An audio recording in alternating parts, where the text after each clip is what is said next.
ఉబ్బకాయంతో బాధపడుతున్నవారు, లావు తగ్గాలని కోరుకుంటున్నవారు రాత్రి సమయంలో అన్నం మానేయడం చాలా మంచిది.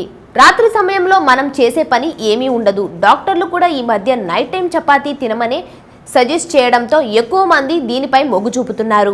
చపాతీ చాలా తక్కువ నూనెతో కాల్చడం వల్ల ఉపయోగాలు మరింత ఎక్కువగా ఉంటాయి. అసలు నూనె వేయకుండా ఇంకా మంచిది.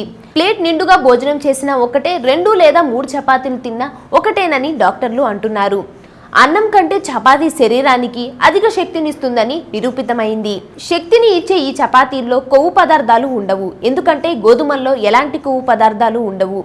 వాటిలో ఎక్కువ విటమిన్ బి, ఈ, copper, iodine, zinc, manganese, silicon, magnesium, calcium వంటి ఎన్నో ఖనిజాలు ఉంటాయి. గోధుమల్లో ఐరన్ ఎక్కువగా ఉండడం వలన రక్తంలో హిమోగ్లోబిన్ శాతం పెరుగుతుంది.